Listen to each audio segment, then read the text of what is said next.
So, it turns out that putting together an hour-long video takes me a really damn long time. So, by the time I finished up editing all the DS2 content together, the enthusiasm for From Games was back in full swing, so we're just continuing on to Bloodborne.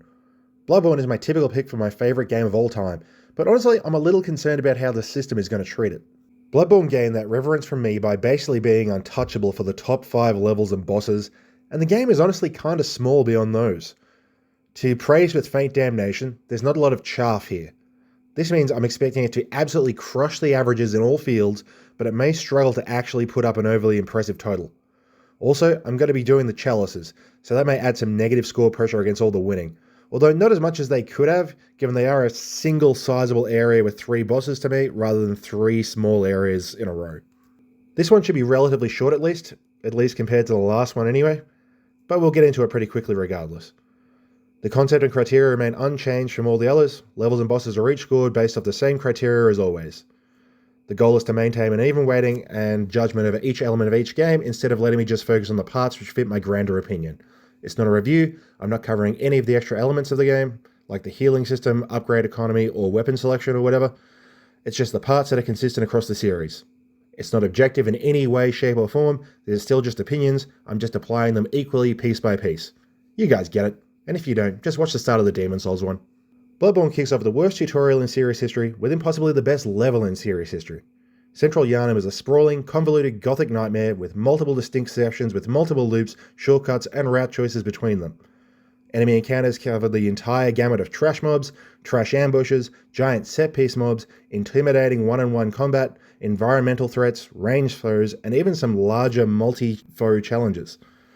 It's absolutely phenomenal. I'd be tempted to call it flawless, but it does withhold leveling until you get to a boss or clear one of the couple of bonus areas, which is a long time to not be able to level.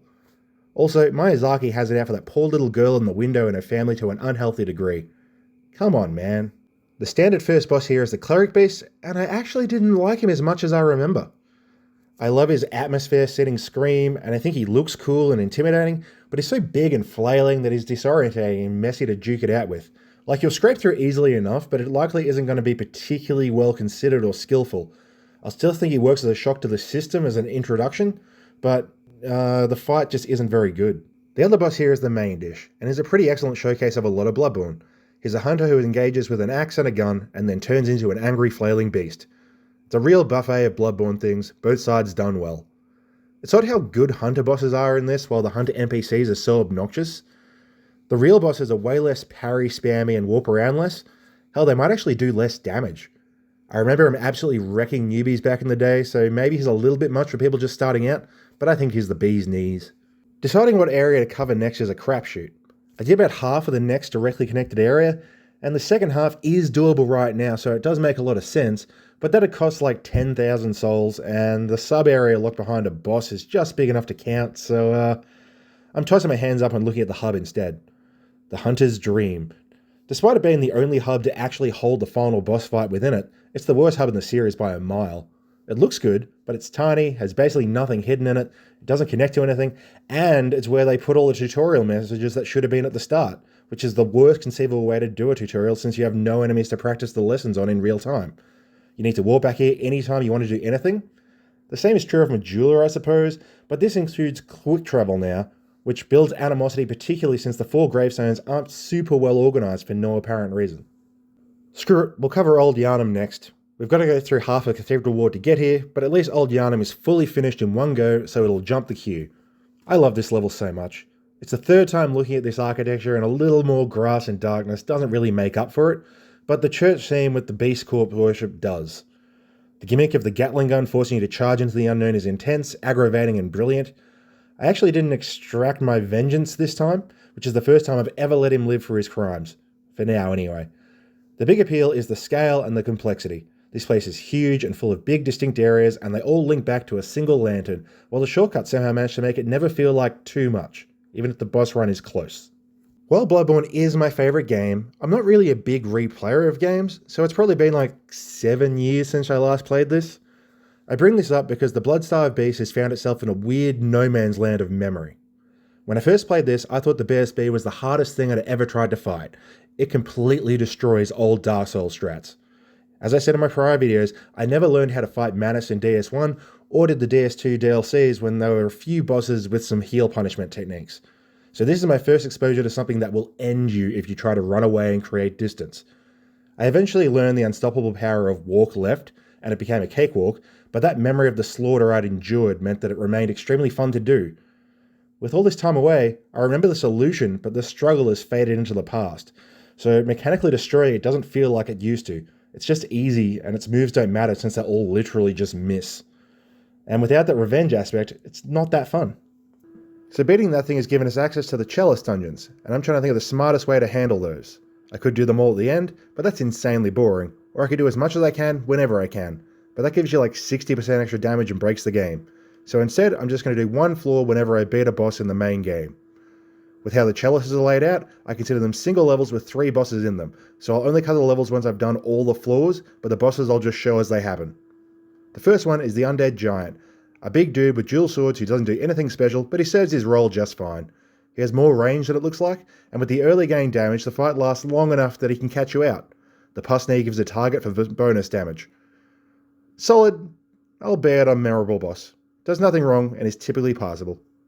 Now I can finish the Cathedral Ward, even if I'm not doing the boss yet. It's something of a hub zone, but it is surprisingly content rich and there's a lot to do here. Central Yharnam saw a lot of the visual thunder and is a title level, so it does feel like a bit of a worse version of that, and it lacks the variety in sub-areas. The whole place is just kind of one thing. Also, those church guards get annoying once your insight gets high enough for them to spam spells instead of nice parryable swings. I do like how it keeps changing across the game, however. I flip-flop including this next area. The church workshop is mostly just a name section of the Cathedral Ward, but it is a relatively sizable area with 4 floors of combat, a drop zone, a mini-boss, and a secret extra sub-zone which is a bit of a "oh, we're back here" moment, but the mediocrity of the place that it's making reference to keeps it from being overly tilt-worthy. Hemwick is a lesser area and is commonly forgotten, and for good reason. It's not bad, but it's not overly impressive. It does have good shortcut usage, with 2 opening up quite close to one another to make for a quick transition through the whole level, but the areas themselves are largely just open blobs of stuff. I like the crazy ladies as a trash mob though. There's a give and take on the tilts here. I like there's an evening and night form of the level, giving it a shifted difficulty depending on when you decide to hit it up, but I dislike how the Canehurst entry doesn't have anything to make you remember it as an important place. The boss here sent a clear message that I should upgrade my Saw Spear even though it's not what I'm planning on using for the run. This took so long. Admittedly, I didn't hit a visceral for like 9 rounds, which is my fault obviously, but god damn, this boss sucks. It goes invisible, it appears when you get close, you hit it, it warps away. There are ads that basically just ignore you. When it dies, it reveals there's another one, and they start casting magic on you, which does that annoying hold you in position until you receive a negligible amount of damage thing.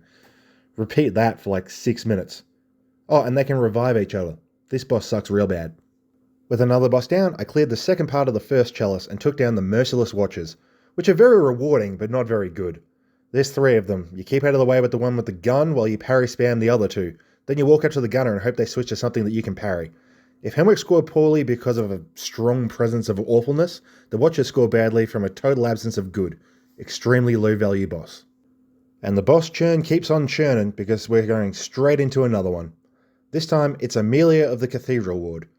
This playthrough has had me not enjoying the beast fights as much as I used to. Like, Amelia is still good, but I don't know, I'm not reading or managing the flailing madness like I felt I used to. All these fights have just been vaguely thinking about positioning and spamming attacks while largely ignoring the boss's moves. They have so much wild and hard to read chaos up front, and are so big that you can't see that much when you're in the thick of it, and are so easily exploited from behind that engaging them properly just seems like a bad choice. I still think she looks incredible, but all that hair and dangly stuff just makes it a mess to really follow what she's actually doing. I did have a much cleaner fight in New Game Plus, and it was actually fun engaging her a little bit more, but the timings are pretty weird and it's easy just to stick behind her. And with that we can finally finish the first chalice, and they haven't really had a chance to get tedious yet. The first layer is kinda great. It's such a nice mixture of activities. There's some combat fields, a blade trap with some related underneath rat swamp, a summoner rushdown, and a watcher for some one-on-one combat. That formula of a door unlocking the boss room right next to the lantern always works. It's a concise taste of everything down here, and if it wasn't so square, you could easily believe that it was handcrafted. But even then, the second floor lacks a feature and feels like a bunch of rooms already. The third one starts with this big, epic central hall with a billion enemies to carve through a summoner, which is great, And then there's like 4 enemies in the rest of this giant, sprawling set of random rooms until you reach the switch. It's bizarrely empty. Then on the way to the boss is an extra door with even more random rooms, which at least have enemies, but feel completely meaningless. It's just weird. The final boss here is one which feels like it ended up down in the chalices because they didn't quite finish it. He looks awesome, the moveset is robust, but he just feels wrong. Like the tells and movement animations aren't quite dialed in properly before getting into the game. There should be multiple lock-on points since you can't lock on to the part that's actually attacking you, and you'll whiff a bunch when you're on the sides because again, the lock-on is into the raised belly instead of his legs or face. I know it gets way worse with the later one, so in this case it was still largely fun, but it just feels shoddy in an abstract way. I am bringing summons along to the chalices whenever I find them, because these things are tedious, repetitive, and lonely. So if I haven't hit a boss straight after exploring, I may have a buddy along. Sure, I'm not getting the true experiences of every single thing, but it's what's happening. With all that done, I'm actually at the point where I can go for a very painful DLC run to try and get the weapon I want to use for the playthrough. I figure since that's almost certainly going to end my deathless run anyway, I may as well end it in a way which may improve my survivability for that. So I got kidnapped over to Yaha Ghul. I'm not going to cover the area just yet, since most of it only opens up later, but I'm going to take down Pal, which we can talk about now. Darkblaze Pal is another big flailing monster, this time with electricity. He's so spindly with all his hair and lightning jittering everywhere that I found him quite hard to read. I had an awful time dodging his attacks and whiffing, so I changed to the long form of my spear halfway through, and he basically just stayed stun-locked the whole time from there. I don't know if I randomly invented a flawless strat on the fly, or if it's just like a scripted fight trigger, like he runs out of power or something. I don't know. I actually skipped my chalice rules here for a minute. Firstly, because I didn't have enough Ritual Blood 2 to open it, so I had to rerun the entire first chalice again to get it. Blech. And secondly, because I thought it'd take me about an hour to run the DLC for the weapon I wanted, so I figured I'd do that as an interlude. Turns out that I totally would have kept my no-death run alive, and I got it first try, even with me missing the shortcut and getting lost, making me need to climb the ladder twice. Very sad. Less sad, though, is that we're now genuinely build complete after the second boss. Bloodborne is kind of stripped down, huh? The Forbidden Woods is the next real area. Generally, one of the things I've adored about Bloodborne level design is how they tie these massive zones into a single checkpoint. Combined with the Blood Vial system, you spend like half an hour away from a checkpoint just clearing through stuff and it's phenomenal. But the Forbidden Woods might be pushing it a little bit too far. This place is massive and fairly great. The level has like 6 unique sections to it, linked with a bunch of shortcuts which lets you wrap up each one neatly. There's the woods paths with the oil-throwing ambushes and floor traps. There's the upper village with the poison swamp back route to an earlier level for this game's version of the Undead Parish elevator moment.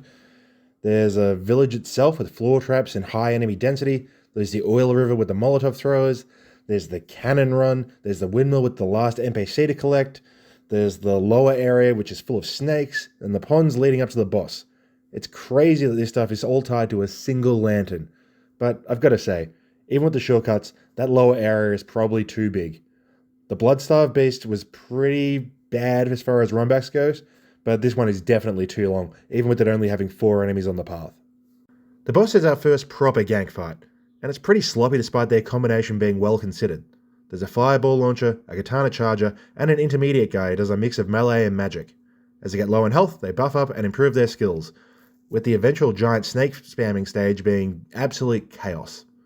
There's a big pillar in the middle, but they can attack straight through it in the second phase, and once the snakes show up, there's really nothing resembling a safe space. There's just so much crap coming at you from off-screen at all times. I'm not actually sure what the rhythm is meant to be.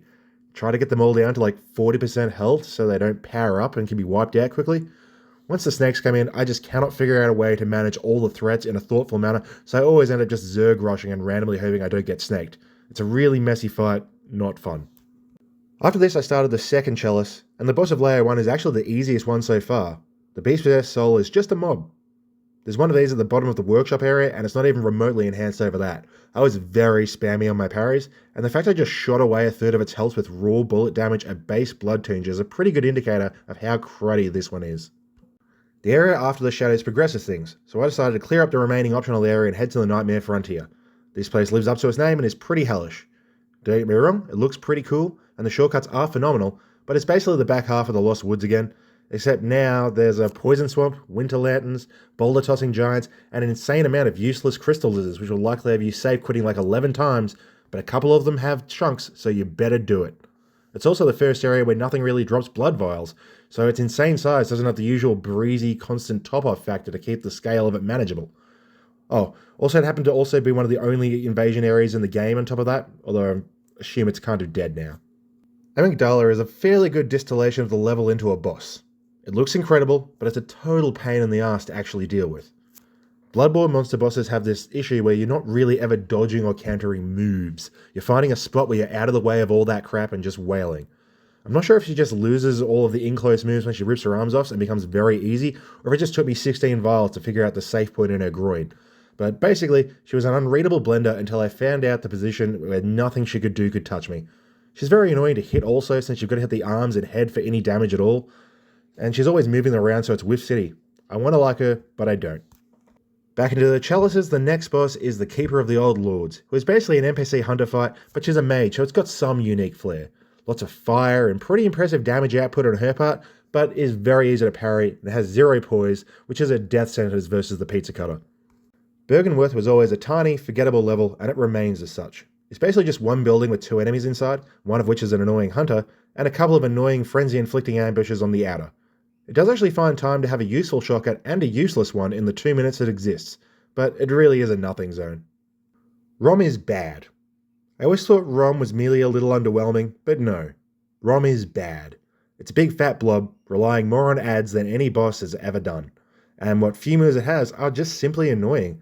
This fight took me like 6 minutes of just running around picking off armor-faced spiders, dodging the same 2 spells over and over and over, only being able to get off 1 or 2 hits on Fatty before it did some uninteresting AoE type move. It's an astoundingly boring fight. At this point, I've got a couple of options.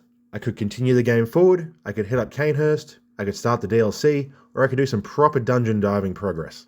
In the end, I figured that Yahoo will give me a +9 whirligig and give me access to the last optional area, and I've been sitting on discussing the first half of it for like 6 hours now, so I figure I'll clear that out before going on to all the side content. I really like Yahoo. Sure, the chalices have normalised the Bella ladies already, and the architecture has gotten old since the first horrific visit, but there's all of these amygdalas everywhere, and the more horrific vibes of the place are really neat. The third Bell Lady is obnoxiously hidden behind a pretty obscure drop, but I guess there's multiple things to tell you to go investigate, even if it is amongst a horde of respawning crazy ladies. I really like the early Bagman visit. It's super horrific with how intimidating the bad guys are at first, but it's very rewarding with the early Twin Shards after. While the later one is even more rewarding with my first access to many, many chunks. Good level. The area boss is one I wish I could like, but I mean, it's one reborn. It's a repeat of the Tower Knight from Demon's Souls, but the meat blob is even less intimidating than the giant slow shield man. The intro is one of the best in the game, and it pulls off the Rotten's visual concept way better, but he basically doesn't move or do anything when you get up close, so yeah. I killed it in 3 and a bit L2s with no other attacks made. I did find it fun because the pizza L2 is amazing, but it's undeniably a terrible fight. Before starting our next chalice, in the spirit of finishing off levels we've beaten half of, I quickly ran through the rest of the lecture hall, which I genuinely struggled to comprehend why it was made. Like, what's the point of this place? 2 basically identical floors of pretty ugly library walls and about 100 lame slime dudes. Pointless nothing area. At depth 3, things are starting to get a little more spicy, not that you'd know it from the first boss, which is the bloody merciless Watchers again.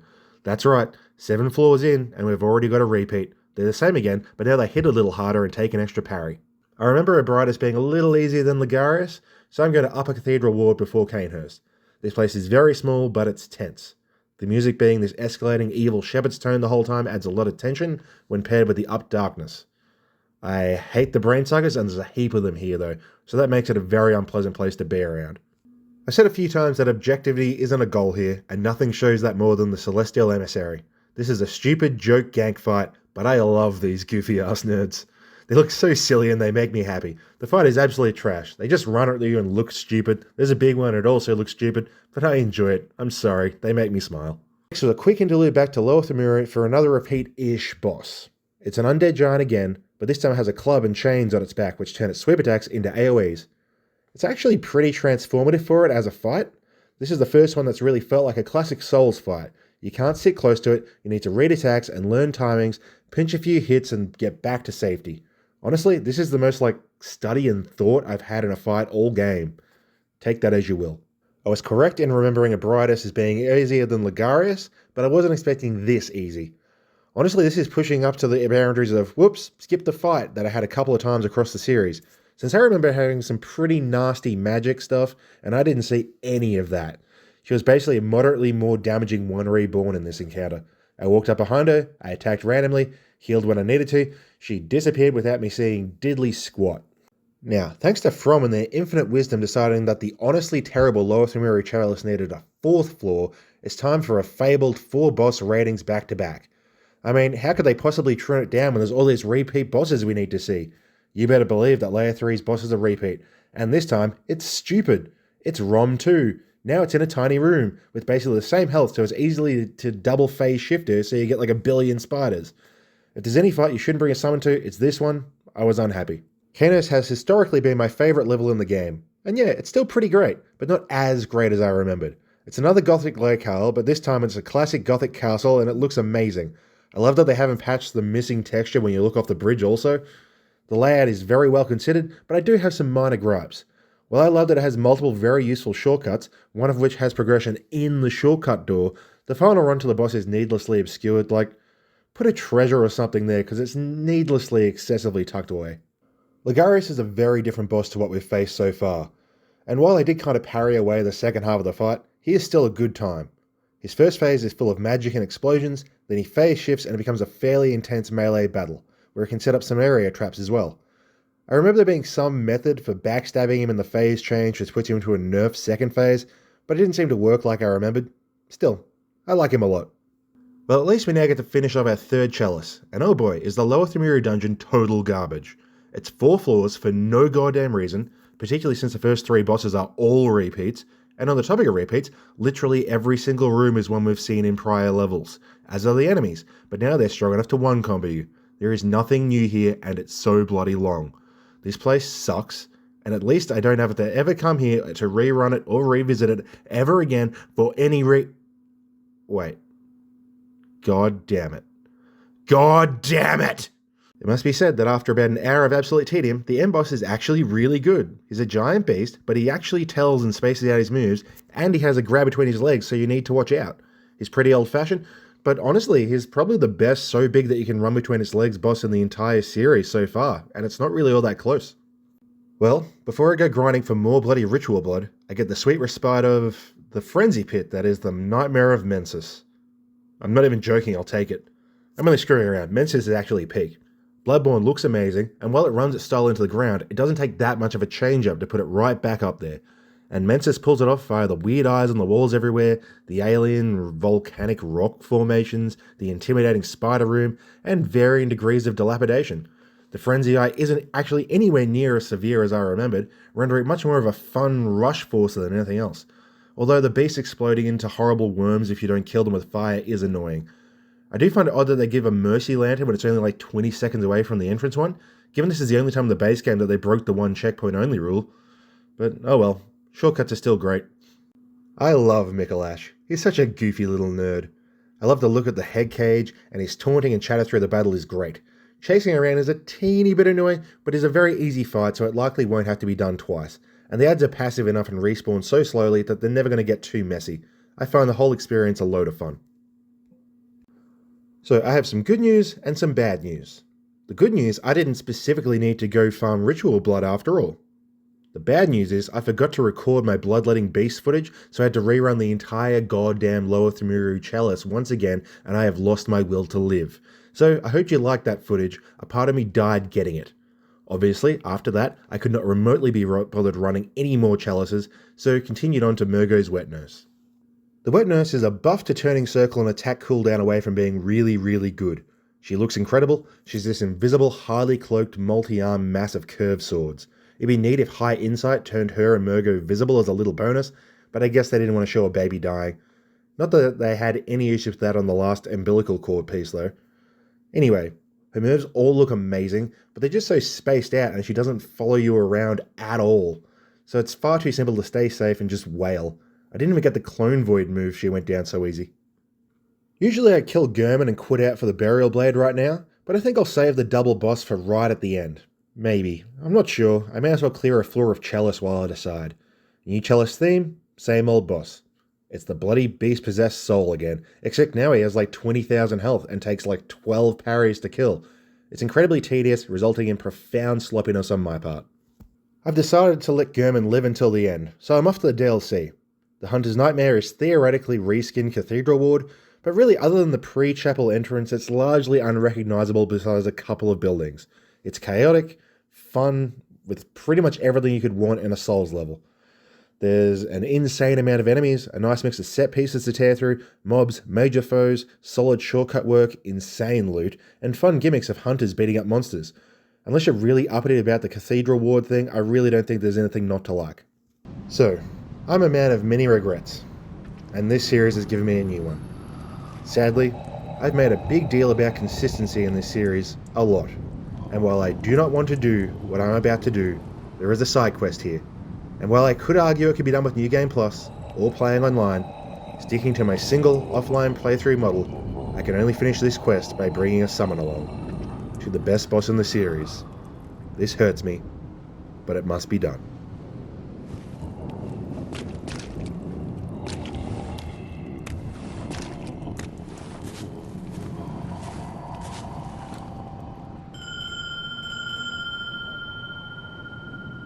So yeah, I kinda wrecked this a bit, and I hate it more than anyone. Am I letting my memories factor into my scores? Yep, I never said I was unbiased. Everything about Ludwig is perfect other than the vermin drop if you bring along Valtyr. He's absolutely disgusting, yet still readable, and he does things you'd expect a weird zombie horseman to do. The face change-up is an absolute classic. Mechanically and visually he is perfect to the point that it was still really fun with me missing all the aggro and nerfing the fight almost entirely.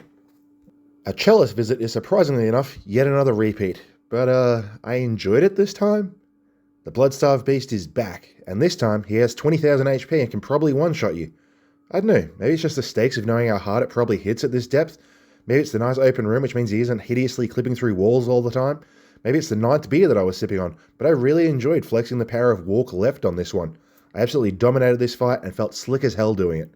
This is the first of our 3 BSB fights that have given me the vibes I used to feel when beating the snot out of it.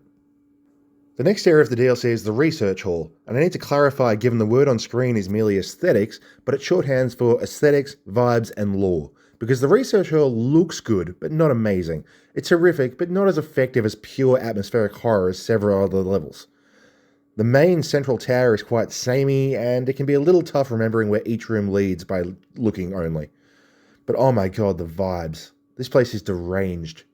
It's a nightmarish asylum where the church, I guess, tried to do what Mikolash was going for by ripping out people's eyes and getting them commune with the old ones with only insight, and it's so messed up. I absolutely love the non-hostile people yammering their mad little phrases like the egg girl, and all just the disgusting sights you'll see around the place. Anyone who kills Plip-Plop is a goddamn psychopath.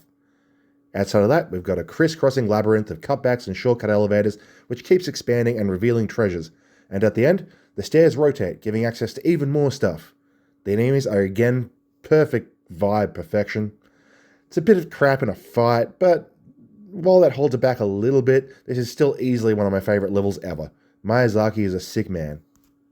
Sadly, the first boss in here is hot garbage. The living failures of the Celestial Emissary, if it wasn't adorable, had range attacks, and took 5 hits per mob. It's a lame, uncool fight on basically every level, although the Meteor Summon mode is a little cool looking. And now we've finished another Chalice. This time it's the distant lands of Loran, which have the exact same rooms as Thamiru, but with a dusty, zappy skin. I do like the look of it more, and I like those bridge transition levels even if there's nothing in them. At this point, the stuff hits crazy hard, so the difficulty is kind of hitting the point where there is some fun to the pressure.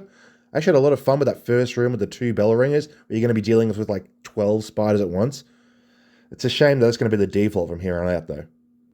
The end boss of the area is actually pretty fantastic. The Abhorrent Beast is basically the ideal endpoint of Bloodstarved Beast. It's entirely susceptible to dodge left, but he's faster, misses left, and doesn't run away so much, so heal windows are tense.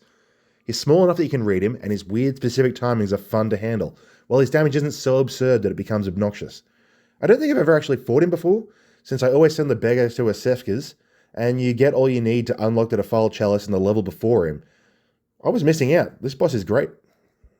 Instead of going to Maria, I decided I'd hop back to take down Lawrence so I can take off this useless Vermin Hunter rune. This is another one when the summon is needed for the quest, but Lawrence kinda sucks, so it's not as big of a deal.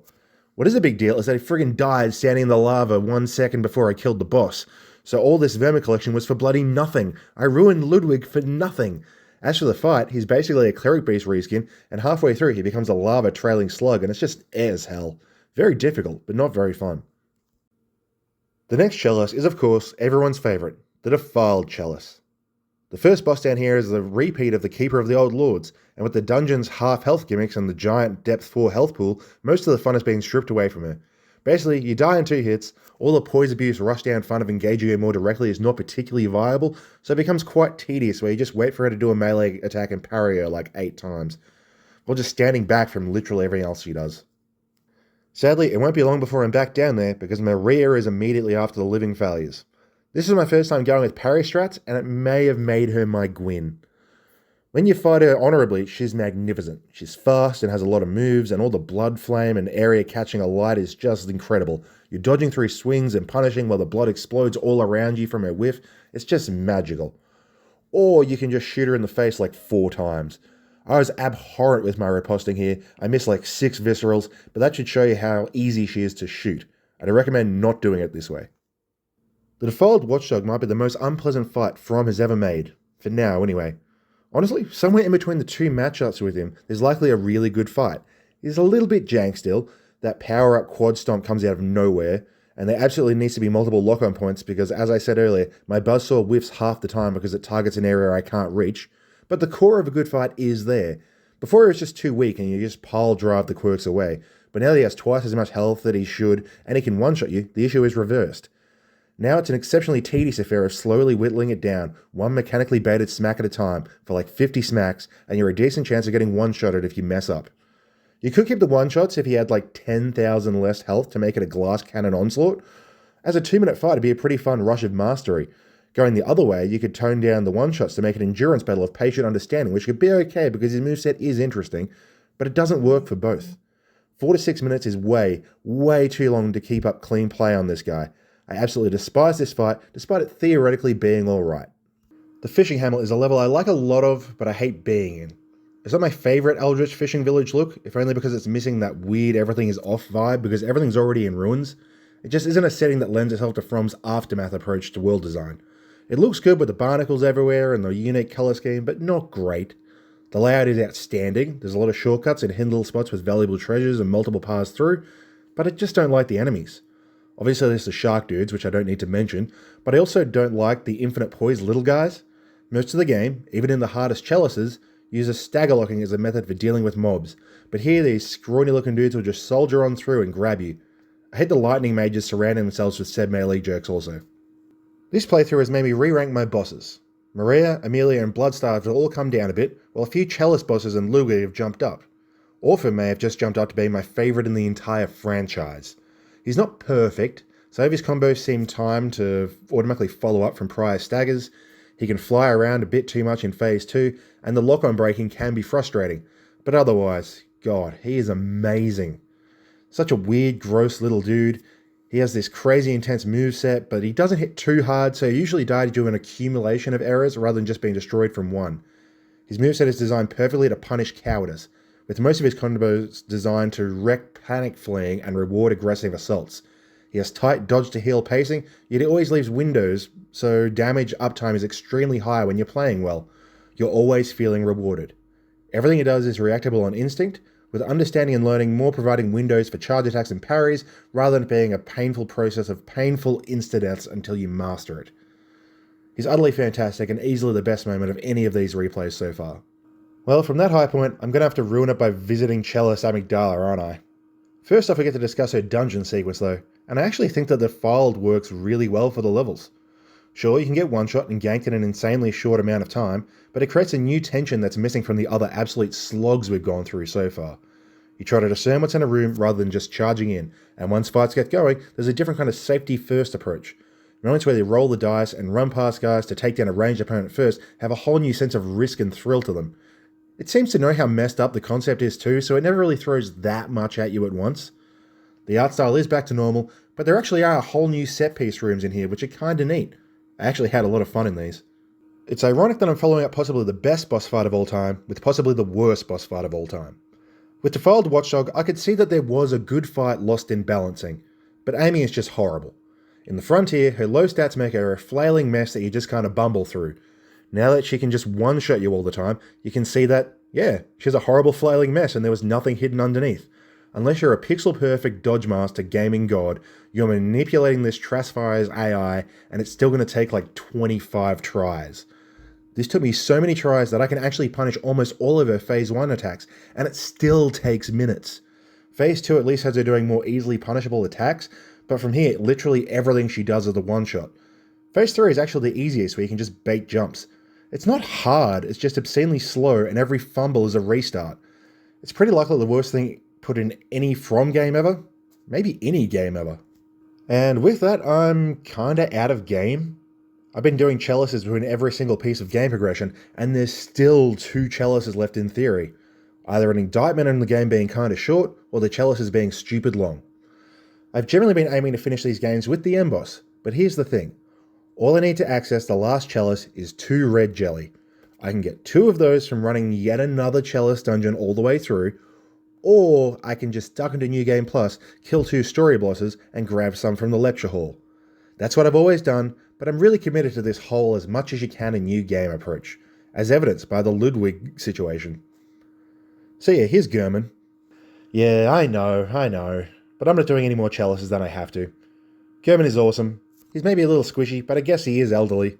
I deliberately avoided parrying in this one to avoid another Maria situation, and yeah, he's a lot of fun. It's the sort of fight that you learn the gist of after about a minute, and from then on it's just a really enjoyable hunter fight in a gorgeous arena which only needed the blood staying on the flowers to be perfect. He's very passive, so it's pretty easy to face tank through him, but the way he bolts and darts around is really fun to dodge. Of course, I'd eaten all my umbilical cords like a growing lad should, so I got to do the follow-up with Moon Presence. Mooney has probably the best intro in the entire game, and is a weird, crazy alien thing, although the fight is fairly average. It's only bestial, with lots of mad dashing and frenzied melee. I have no idea how to dodge the 1 HP AoE, but it's basically just asking to be rallied via pizza anyway. It could be a better fight itself, but it's a cool bonus nonetheless. So I went and got my fetus jelly and we're into the final chalice of the game, which at the very least offers a more challenging endgame than Story Boss Duo. Given I'm running it all in one go, I'll start with the overall level. Ahil is all the stuff we've seen already, but very hard and with pretty merciless mobs at times. It features basically every big room we've seen so far, so it's as epic a finish that you could hope for a level built out of repeated rooms. The first boss here is a repeat, but he's one that I ruined with Summon, so he basically felt new. The Thumerian Descendant is a crazy intense fight. There's practically zero neutral time in the bout, so you can be on the ball and not panic since he relentlessly punishes backwards dodging. The giant HP pool actually works well here, since you'll need to hit him like 50 times, but you'll be hitting him every 3 seconds, so the fight is still over in a blink. His intensity is balanced by the fact that literally everything he does is counted the same way. You see him move, you dodge forward. It's not asking you for much, it's just asking you to handle the intensity and keep it up. And it's a lot of fun. Or you can just spam parries because he has zero chill and just shoot a shimmy he's going to attack every time you get in range, and you'll get like 5 parries in no time. Options. The only issue I have is the arena with the pillars breaking lock on when you get separated by one, and he can attack through them. Not that you want to be at range distance from him ever. Bloodletting Beast is back, in headless form. He's largely the same as before, but now he has a range bleed attack and gains a noodle face halfway through, which doesn't do anything because you're always rolling through him anyway. With the huge health pool and his ability to take you out with a couple of big hits, it does become a slower paced affair so that you can't risk trading as much. There's still fun in really learning all of his attacks and taking it as carefully as you can, but there could be a little more balance between that and Berserker mode. Also, my Whirligig missed him so much. So a bit like Amy, it's just a fight where being able to swing overhead is a big influence on how easy it is. Still, pretty good. Finally, we're up to the very last thing on our hit list, Queen Yharnam herself. Queenie is kinda gimmicky, but thankfully her low difficulty makes it fairly fun to work out on the fly rather than the constant deaths of the defiled bosses or headless bloodletting beast. She's largely harmless directly, but she has like 4 AoEs that can mess you up, so it'll take a minute to work out when they're all going to come. She can also make clones, which at least adds some pace to the encounter if you charge around deleting them. All in all, a pleasant little outro for the run, suitably buzzsawed up. And with that, everything is done. Sure, I skipped a couple of chalices, but they're pretty much worthless outside of getting the root version of them, and there's nothing new in them, so I don't think I'm actually ignoring any content. They're just the first steps of getting deep into dungeon diving, which we absolutely are not. Sure, if they had a new boss or something, I'd have been skipping content and ignoring the whole theme of the series, but Loran and Eyes are just old bosses and enemies, so I don't need to do a chalice ever, ever, ever again.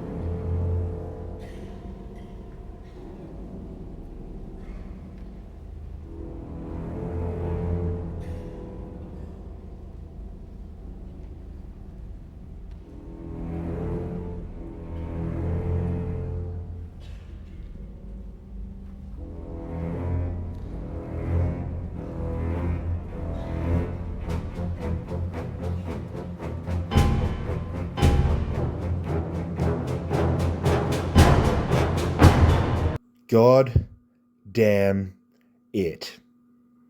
I can't start ignoring parts I don't like in this series literally titled around not ignoring parts I don't like, can I? Well, I guess they'll be easy. This elder better be badass. The Hintergem is like everywhere else, but darker with some poison. The big open room with the undead giant in the swamp is cool, but otherwise, Speed round on the bosses. The man-eater boar is a standard pig enemy.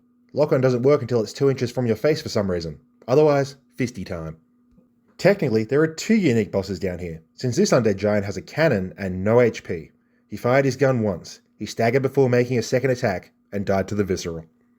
And finally, we have a blood-starved beast in a poison room. I tried to parry him for a little bit to avoid the poison, and then I remembered that I'd probably sick-shot him, so I just wailed on it and ate the poison.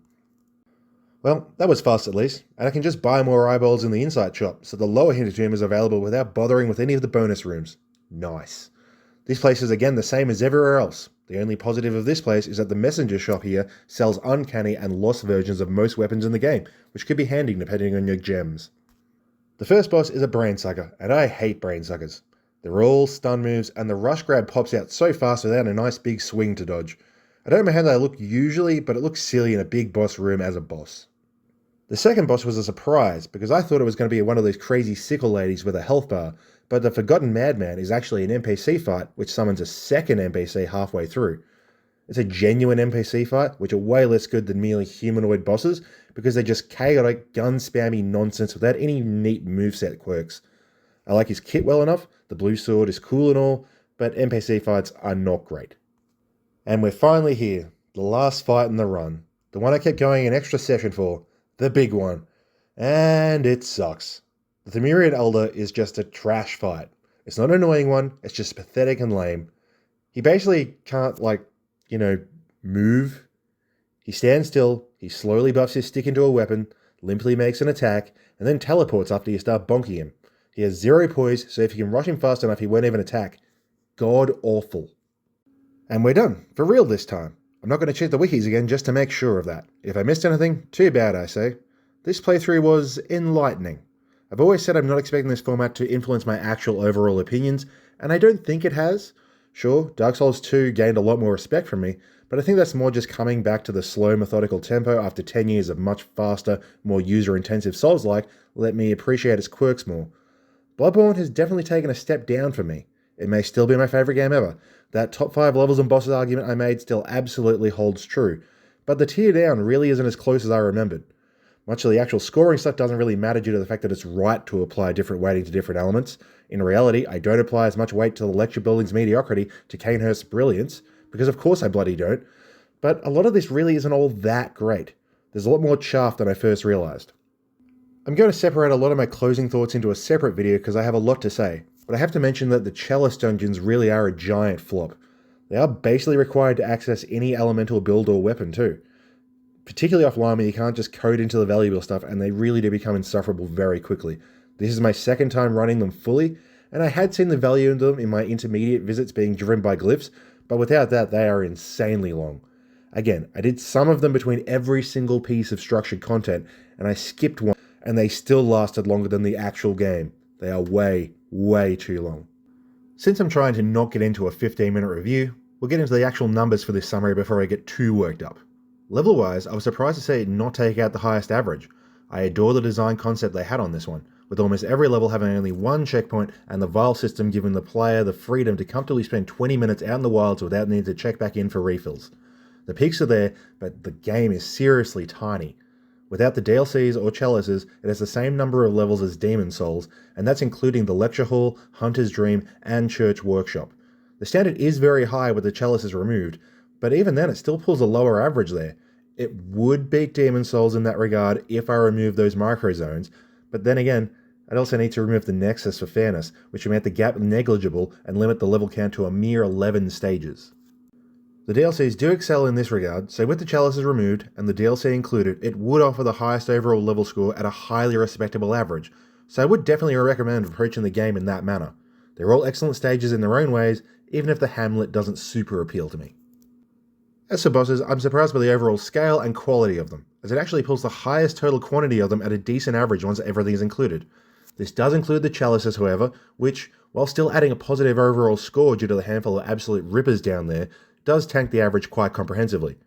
Keeping things out of the dungeon diving, it comfortably offers the best average boss output, outside of the DS1 DLC in isolation, which is a little bit surprising because in my real-time actual overall opinion stakes, the bosses is where I really felt the game wasn't holding up. The generally high visual quality let a lot of mediocre mechanical fights scrape through. Again, the peaks are there, but the general standard is really not that stunning. The DLCs do odd things here, with them holding possibly the 3 best bosses in the game, but also 2 of the bottom 5 non-chalice ones, which makes them shockingly unimpactful for a roster that includes Cos, Maria, and Ludwig. As a last thing before I do the total ranking, I want to have a look at the chalices alone. If anything, I was kind on the levels. Since they're so repetitive and mediocre, they don't really pull the giant negative scores of more handcrafted to be miserable stages, but they really do add nothing. On the boss side, they actually have several of the best in the entire game. Descendant, Bloodletting Beast, and Abhorrent Beast would all be in my top 10 fights in the whole game, but dear god, the chaff. There is so much fluff down here. More than half the bosses I fought, all playthrough, were in here, and again, I skipped 6 of them, all of which were repeats. If they only had the root chalices for people who wanted to go diving, and made an actual handcrafted level based around like the 5 major rooms that the whole facility have, I don't know, maybe like 8 of the top fights down here as well, it likely would have been an awesome part of the game. But as it stands, it really is a missed opportunity. Even as a primer for the randomized diving, the mandatory part of it is as long as the entire real game itself, so it kills any desire to do more of them. So anyway, onto the rankings. Overall, it failed to overtake Dark Souls 1, which is both expected because the main content is notably smaller, but overall it actually has more or equal volumes of content in both departments. Looking solely at the base games, it only just covered Demon Souls, which was a huge surprise to me given that game's weak boss roster and identical scale. It all feels pretty right based on how much I enjoyed this last playthrough, and I've never considered the game flawless.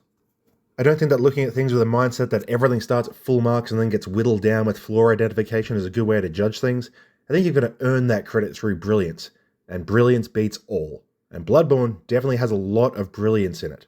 I mean, if you have a bed that's the most comfortable thing you've ever slept on and leaves you feeling refreshed every morning, but a dog is gnawed up on the leg so it's all scuffed up, and you compare it to a merely serviceable bed with no damage, which one are you going to say is the best bed? I'm really keen to get into Dark Souls 3 now, given I always rated it as only just behind Bloodborne, and Bloodborne has actually faded a bit in my eyes from this one. It may still be at my favourite game ever status, but I am keen to replay a challenger now. As I said before, my next video is going to be an extra follow-up to this one, just talking about the game as a whole, but after that, I might just keep running the series, even though I am settled on what my next non-Fron game is going to be. At any rate, stay tuned for that one if you're into more general musing type videos, and do it even if you aren't, because I crave attention like a toddler.